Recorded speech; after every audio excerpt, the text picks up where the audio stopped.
नमस्कार, मी ज्योती काळे. आधी तुमचं सनविवी समूहात स्वागत करते. मंडळी, तुम्हाला माहीतच आहे, सनविवी हा फेसबुक ग्रुप 2016 पासून कार्यरत आहे. वेळोवेळी असंख्य ऑनलाईन उपक्रम राबवत असतो. त्यात आपल्या विचारांना चालना देणारे अनेक उपक्रम असतात. त्यातूनच अनेक सदस्य जोडण्याचे आणि त्यांना यथाशक्ती यथामती मदत करण्याचे कार्य हा समूह करत असतो. याच अंतर्गत गेली 4 वर्ष ऑनलाईन उपक्रम नवरात्रात आपण घेतो. त्याचाच एक भाग म्हणून या वर्षी सुद्धा आपण एक ऑनलाईन उपक्रम राबवत आहोत. त्यात विविध क्षेत्रात कार्यरत असणाऱ्या स्त्रियांची माहिती देणार आहोत. आज मी तुमच्या समोर आपल्या आयुष्यात येणाऱ्या मार्गदर्शक ठरलेल्या काही शिक्षिकांची माहिती देण्याचा प्रयत्न करणार आहे. समृद्ध जीवनाला आवश्यक मूल्य शिकवणारे ऋषितुल्य व्यक्तिमत्व म्हणजे शिक्षक. जगात अज्ञानाचा नाश करून समाजाला प्रकाशमान करतात. एक महत्त्वाचा मुद्दा इथे नमूद करू इच्छिते, तो म्हणजे व्हिडिओ सादर करणाऱ्या सदस्या आपल्या समूहातीलच आहेत. कोणीही व्हिडिओ बनवण्यात प्रोफेशनल नाहीत. त्यामुळे जर काही चूक झाली तर ती मोठ्या मनाने समजून घ्या. आमचा हा प्रयत्न तुम्हाला नक्की आवडला असेल याची खात्री आहे. ह्या उपक्रमाची तांत्रिक बाजू सांभाळली आहे श्रद्धा सौदीकर आणि आरुषी दाते यांनी. सहभागी सदस्या आहेत अपर्णा देशपांडे, ज्योती काळे, स्वाती कुलकर्णी, विनया तिडके आणि अमृता जोशी. धन्यवाद.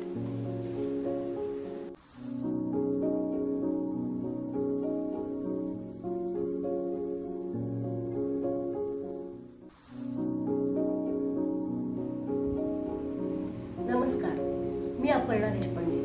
सनविवी या फेसबुक समूहातर्फे नवरात्रानिमित्त मला उमगलेली ती या विषयाअंतर्गत मी आज आदर्श शिक्षिका मृणाल गांजळे यांच्याबद्दल बोलणार आहे. गुरुविण कोण दाखविलं वाट, आयुष्याचा पथ हा दुर्गम अवघड डोंगर घाट. खरंच आयुष्य हे खूप खास खळग्यांनी भरलेलं असतं, पण अशा वेळेस आपलं पोट धरायला जर आपल्याला चांगला गुरु मिळाला किंवा शिक्षक मिळाला तर ते नक्कीच सुकर होतं. आणि अशीच आदर्श शिक्षिका आहे मृणाल गांजळे. यांना यावर्षीचा 2023चा राष्ट्रीय शिक्षक पुरस्कार मिळालेला आहे.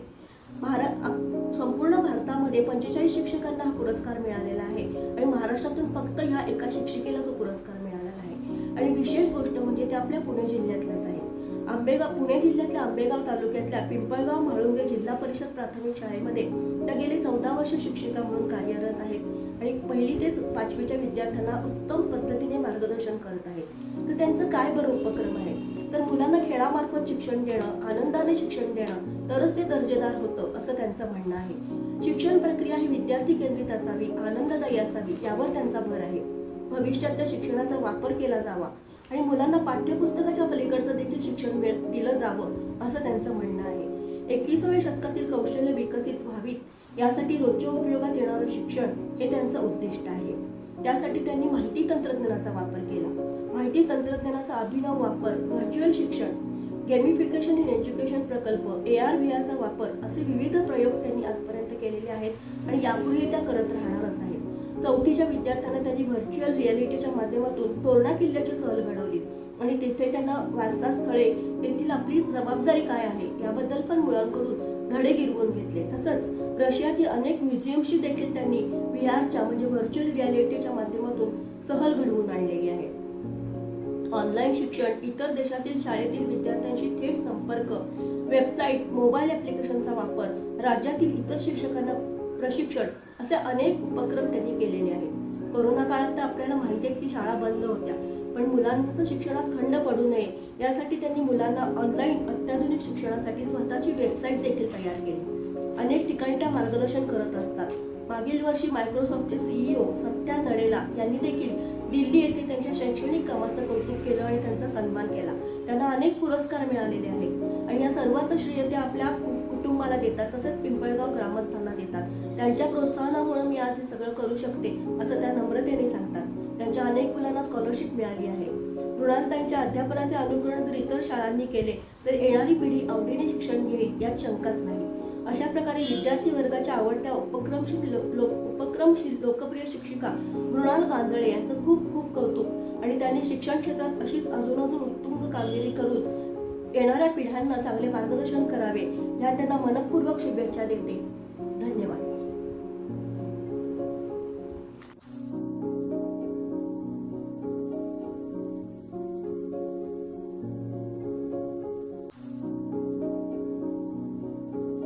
नमस्कार, मी ज्योती काळे. सनविवीच्या फेसबुक समूहातर्फे नवरात्रानिमित्त आयोजित मला उमगलेली ती या उपक्रमाअंतर्गत शिक्षिका भारताच्या मॉन्टेसरी ताराबाई मोडक यांच्याबद्दल मी बोलणार आहे.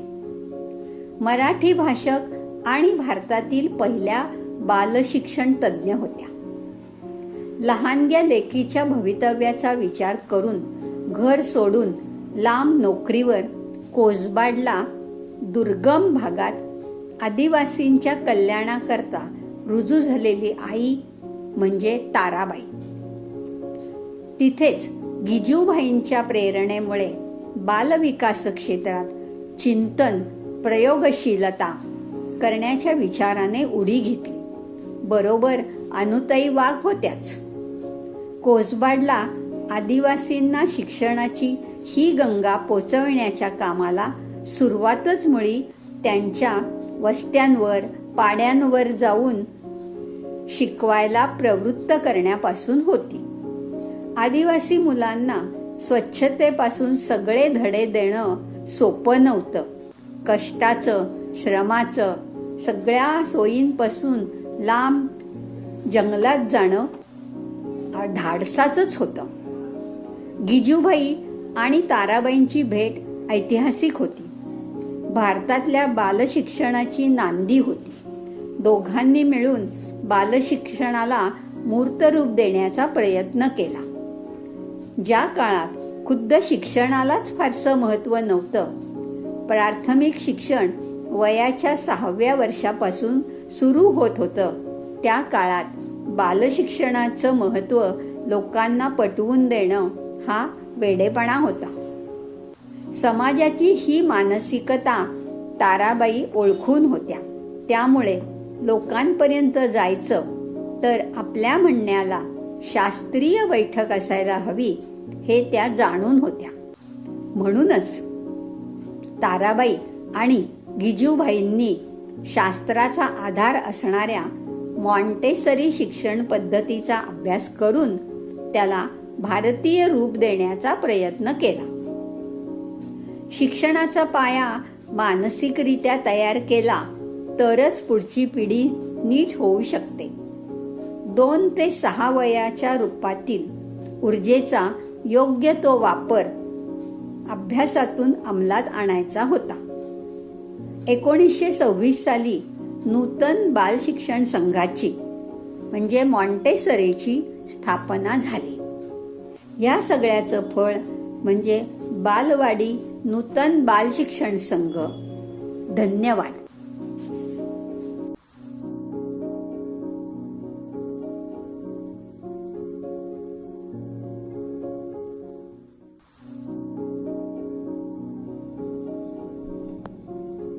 नमस्कार, मी स्वाती कुलकर्णी. सनविवी या फेसबुक समूहातर्फे नवरात्र निमित्त आयोजित मला उमगलेली ती या उपक्रमाअंतर्गत शिक्षिका वृंदन बावनकर यांच्याबद्दल माहिती देणार आहे.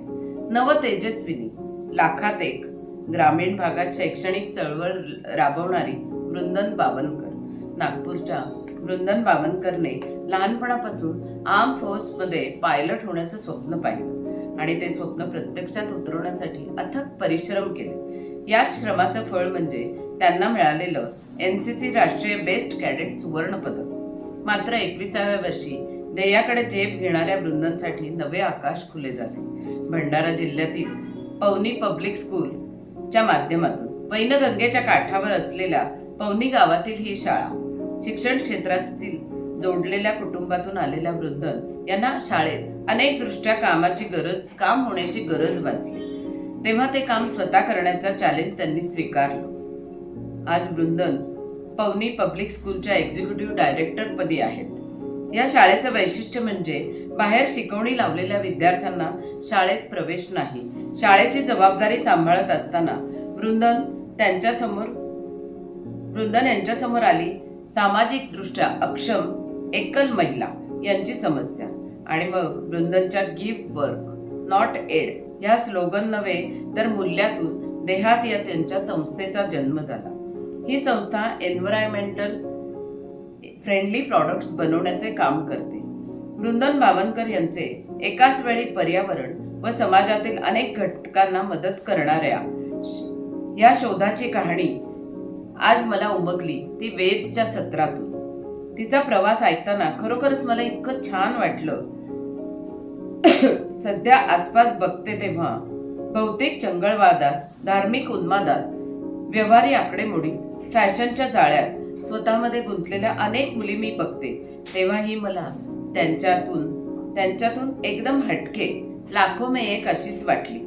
कोण होती ती? वृंदन. पोरगी ज्या प्रश्नाला भिडते त्याची उत्तरं शोधूनच दम खाते. एवढ्याच्या वयात मोठी इमारत उभी करून जीवन शिक्षण देणारी शाळा उभारायचे स्वप्न बघते आणि ते प्रत्यक्षातही आणते. कोरोनाच्या काळात 8 लाख मास्क बनवून गावातल्या स्त्रियांना रोजगार मिळवून देते. त्यानंतर जेव्हा एकल स्त्रियांचा प्रश्न समोर येतो, मुलाला नीट शिकवूही न शिकणाऱ्या बायका तिला जेव्हा भेटतात, तेव्हा त्या मुलांना शाळेत प्रवेश घ्यायला लावून त्यांच्या उदरनिर्वाहाची जबाबदारी ती घेते.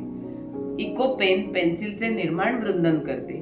यातून महिन्याला 7 ते 8 हजार रुपये स्त्रिया कमवायला लागतात. पावसाळ्यात गळणारं छत, रेनकोट घालून भिजत शिकणारी मुलं बघून वृंदनचा जीव हळहळतो आणि ती ठरवते या मुलांसाठी मी सगळ्यात सुंदर, जिथे रोज त्यांना जावंसं वाटेल, नवनवीन गोष्टी करायला मिळतील. पुस्तकातला आनंददायी शिक्षण नव्हे तर जगण्यातला आनंद लुटू शकणारं शिक्षण देणारी शाळा अशी आपण बांधायची. वृंदनच्या हातात 5 पैसेही नसताना ती स्वप्न मात्र 5 कोटीच्या शाळेची बघते आणि बघता बघता पैसे जमायला लागतात. महाराष्ट्रातल्या भंडाऱ्याजवळच्या पवनी नावाचं गाव, या गावात ही शाळा लवकरच उभी राहणार आहे. इथे मुलं जीवनाला जे जे उपयोगी पडेल ते शिक्षण घेत आहेत. शेतात बागडतायत, पाण्यात खेळतायत, मातीत हात घालून वस्तू बनवतायत आणि त्याचबरोबर उत्तम असं संगणकाचं ज्ञानही मिळवतायत. याच दरम्यान एक स्त्री वृंदनकडे आली आणि अक्षरशः भांडण करावं अशा स्वरात म्हणाली, एकटी स्त्री बघून तुम्हाला सहानुभूती वाटते आणि तुम्हाला तिची मदत करावीशी वाटते आणि आम्ही काय घोडं मारले हो? उलट ती एकटी स्त्री तिचे निर्णय घ्यायला स्वतंत्र, तिचं जगणंही त्या मानानं सुसह्य असतं. पण आमच्या सारखीला ना सहानुभूती ना निर्णय घेण्याचं स्वातंत्र्य. आमचे हाल आम्हालाच माहीत. तुम्ही आम्हालाही काम द्या ना प्लीज. 4 पैसे आमच्या हाताशी राहतील आणि घरातल्या कटकटींपासून थोडा वेळ दूरही राहता येईल. हे ऐकल्यावर वृंदनला ही बाजू लक्षातच आली नव्हती. मग तिने यावर खूप विचार केला आणि मग यातूनच देहात फाउंडेशनची निर्मिती झाली. आणि मग गावात हातमागाचं प्रशिक्षण देत हातमागावरच्या साड्या आणि इतर गोष्टी बनवायला तिने सुरुवात केली. आज या साड्या मोठ्या मोठ्या शोरूम मध्ये विक्रीसाठी जातात. इको पेन पेन्सिल, साड्या, ड्रेस मटेरियल, मास्क आणि आनंदम शाळा, हे इतकं सगळं करणारी वृंदन म्हणजे सुपर सुपर सुपर वुमन आहे. कुठल्या गोष्टींचा कुठल्या फेलोशिप करताना ही पोर परदेशी जाते काय आणि तिथे देखील इको पेन पेन्सिल देऊन येते. प्रथम सारख्या नामांकित संस्थेबरोबर काम करते. मोठ्या मोठ्या दिग्गज विद्वान लोकांना बिनधास्त भेटते आणि आपल्या मनातल्या कल्पनांना आकार देण्यासाठी समोर प्रस्ताव ठेवते. मला तर तिची ही यशोगाथा ऐकून असे वाटले, मुलगी असावी तर अशी, सून असावी तर अशी आणि मैत्रीण असावी तर अशी आणि माणुसकी अंगी असलेली कर्तृत्ववान स्त्री असावी तर अशी, वृंदन सारखी. I love you Vrundan, love you.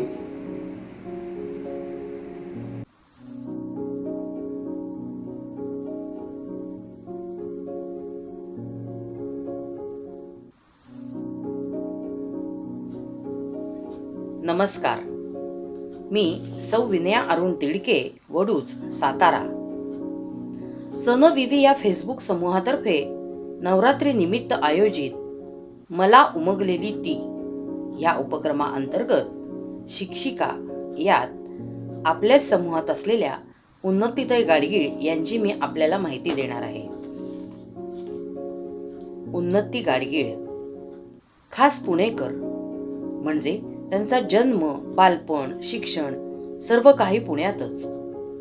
लहानपणापासूनच त्यांना गाणे, खेळ, वाचन व लेखन याची आवड होती. त्यांनी सर्वात प्रथम शालेय मासिकात लेखन केले. मुलगी प्रीमॅच्युअर असल्याने खूप नाजूक होती. त्यामुळे डोळ्यात तेल घालून रात्रीचा दिवस करून त्यांनी तिला जपले. 4 वर्षांनी तिला 10 किलोमीटर शाळेत दूर पाठवण्यापेक्षा शाळा कॉलनीतच सुरू करायची हे डोक्यात घेतले. बऱ्याच विषयांसह स्कूल मॅनेजमेंटचा अभ्यास, हाऊ टू रन स्कूल हे जर्मन युनिव्हर्सिटीचे कोर्स केले आणि 4 वर्षांनी लेक नॉर्मल झाली तोपर्यंत सर्वांच्या प्रयत्नांनी शाळा पण कॉलनीतच सुरू केली. साइड बाय साइड ताईंचे शैक्षणिक कोर्सेस पण चालू होते. जी भीती मुलीच्या बाबतीत होती, तिचे बोलणे, चालणे, धावणे, उंची सर्व गोष्टी अगदी सामान्य मुलीप्रमाणेच वेळेवर झाल्या. तिने उच्च शिक्षणही घेतले. मानसशास्त्र हा विषय प्रमुख होताच. मुलांसाठी मराठी निबंध पुस्तिका पण तयार केल्या. शाळा वाढवली. पालक शिक्षण संस्थेच्या ताई सूत्रधार होत्या. त्यामुळे पालकांच्या अडचणी समजावून घेऊन समुपदेशन केले. शाळेत स्कॉलरशिपसह अविकसित मुलांसाठी स्पेशल क्लासेस घेतले. दरम्यान मिस्टरांची बदली औरंगाबादला झाली. तिथल्या कॉन्व्हेंट स्कूलमध्ये फादरने त्यांना बोलवून घेतले आणि सर्व संस्थेची जबाबदारी दिली. साइड बाय साइड ताईंचे शिक्षणही चालू होते. शिक्षण पत्रिकेतील लेखन तर दिल्लीपर्यंत जायचेच. वृत्तपत्रे, मासिके, लेखन चालूच होते. अचानक कैलासवासी परब सरांच्यामुळे अंध शाळेत वाचन उपक्रम करायची संधी मिळाली. मुंबईतील 4 विभागात झोपडपट्टीत जाऊन मुलांना शाळेत नेणे, संस्कार यासाठी पालकांना समुपदेशन आणि शिक्षण देणे हेही चालूच होते. उत्तम शिक्षिका याचबरोबर त्या उत्तम लेखिकाही आहेत. वैविध्यपूर्ण साहित्य प्रकारात त्यांचे मोठे योगदान आहे. 100हून जास्त मासिकात त्यांचे लेखनही प्रसिद्ध आहे. समुपदेशनातून तुटलेले संसार मने जोडलीत. 18 प्रौढ महिलांना साक्षर केले. आजपर्यंत उन्नतीताईंनी लिहिलेल्या 22 एकांकिका मोठ्या दिमाखात रंगमंचावर सादर केल्या गेल्या. इंग्रजी माध्यमांच्या शाळेत मराठी एकांकिका स्पर्धा, कथाकथन, कविता वाचन कट्टा, मराठी वक्तृत्व स्पर्धांना उत्तेजन दिले. मराठी भाषा संवर्धन उद्देशाने परदेशातही मराठी शाळांमध्ये लेखन केले. शॉर्ट फिल्म अनुबंधची कथा, पटकथा, संवाद, गीतलेखन उन्नतीताईंनी केले. त्या फिल्मला 2 दादासाहेब फाळके अवॉर्ड्सही मिळालेली आहेत. या फिल्मच्या कथेतून सुद्धा त्यांच्यातील शिक्षिका दिसून येते. नैतिक शिक्षणाचा, स्त्री सुरक्षेचा पाठ त्यांनी दिला. धन्यवाद.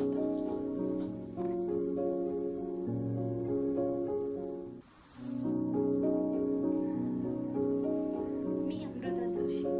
सनविवी या फेसबुक समूहातर्फे आयोजित नवरात्रानिमित्त आयोजित उपक्रमात मला उमगलेली ती या उपक्रमांतर्गत शिक्षिकांबद्दल माहिती देणार आहे. माझ्या दोघी शिक्षिका आहेत, अरुणा कुलकर्णी व उमा आडवटी. अरुणा कुलकर्णी या पुणे मुंबई शहरात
शाळेची पटसंख्या आहे 15 आणि ही पटसंख्या त्या भागात खूप मोठी आहे. कारण जिथं शिक्षण बंदच नाही अशा भागात शाळा चालू करणं इंग्लिश मीडियम आणि त्याच्यासाठी 15 विद्यार्थी असणं खरोखर कौतुकाची गोष्ट आहे. इतकंच नाही, त्यांचा आणखीन एका गोष्टीसाठी कौतुक. तिसऱ्या वर्षी आपल्या मुलाला आपल्यापासून दूर केलं ही मनात खंत ठेवून त्यांनी कोरोनाच्या काळामध्ये 3 वर्षाची मुलगी दत्तक घेतली आणि आता त्या तिचं शिक्षणही चांगलं जातं. कारण आपल्या मुलाचं शिक्षण त्या बघू शकल्या नव्हत्या, आता ते स्वप्न त्या मुलीच्या रूपात साकारतात. या दोघींच्याही या वाटचालीसाठी खूप शुभेच्छा देऊया.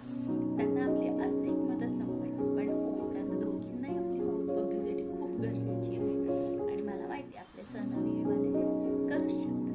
थँक्यू.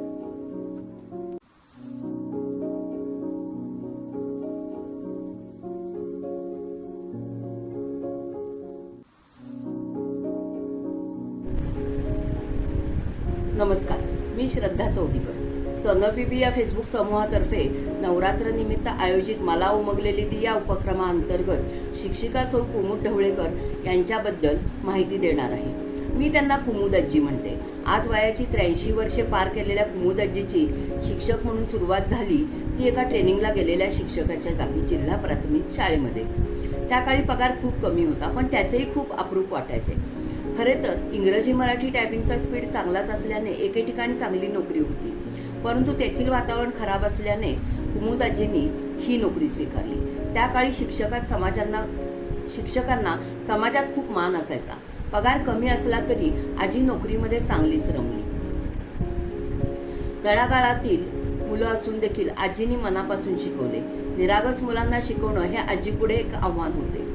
घरात मेस असल्याने सकाळी लवकर उठून भाजी चटणी कोशिंबिरी वगैरे सगळं आवरून आजी शाळेत जायची. आल्यावरती कपडे बदलून पोळ्या करायला चुलीसमोर बसायची. म्हणजे घर, मेस आणि शिक्षिकेची नोकरी अशा सर्व जबाबदाऱ्या उत्साहात पार पाडल्या. 66 लग्नानंतर 1 वर्षांनी जिल्हा बदलून उस्मानाबाद धाराशिव येथे बदली झाली. पुढे पूर्ण पगार मिळायला लागल्यानंतर आजीने दुप्पट उत्साहाने काम केले. आजीने आपले राहिलेले शिक्षण तिथे पूर्ण केले. आजीची कामाप्रती तळमळ बघून एका प्रशासन अधिकाऱ्यांनी आजीला बढती दिली, तेव्हा बऱ्याच लोकांनी विरोध केला. तेथून आजीची घोडदौड सुरू झाली ती निवृत्त होईपर्यंत. यामध्ये कुमुद आजीला मुलांचे, पालकांचे, सहशिक्षकांचे, अधिकारी यांचे, सेवकांचे सहकार्य मिळाले. आजीला राष्ट्रीय पुरस्कार देखील मिळाला. याचे सर्व श्रेय आजीने देवाला आणि आईवडिलांना दिले. त्यांच्या आशीर्वादानेच हे शक्य झाले. पण काहींना हे बघवले नाही. त्यांनी मानसिक त्रास दिला, अडचणी निर्माण केल्या, पुढे पुरस्कार दिले जाऊ नयेत म्हणून प्रयत्न केले, श्रेय घेण्याचाही प्रयत्न केला. असो, हे समाजात चालत राहतेच. पण आजी डगमगली नाही. निवृत्त झाल्यानंतर आजीला वाईट वाटले, पण आजी घरात बसून राहिली नाही. संस्कार वर्ग काढला, तो सुद्धा फ्रीमध्ये. त्यात इतर शालेय विद्यार्थ्यांची तयारी पण आजीने करून घेतली. मुलीकडे गेल्यानंतर तिच्या शाळेतील मुलांचा वैयक्तिकरित्या शुद्ध लेखन आणि शुद्ध वाचन याकडे लक्ष दिले. आताही नातवंडांना शिकवते. आज आजीचे विद्यार्थी परदेशात आहेत, काही मोठ्या पदावर कार्यरत आहेत. आजीने त्यांच्यावर शाळेमध्ये केलेले संस्कार बघता आजीला खात्री आहे ते नक्कीच चांगल्या मार्गाने जात आहेत. ज्या मुली गृहिणी आहेत त्या देखील चांगला संसार करत आहेत. शाळेतील आठवणीमध्ये रमायला आजीला खूप आवडते. आपल्या समूहावर देखील आजी तिच्या जुन्या आठवणी छान शब्दबद्ध करते. तिचे लेख, कविता उद्बोधक असतात. अशा या गोडगोड आजीला माझा मनापासून प्रणाम. धन्यवाद.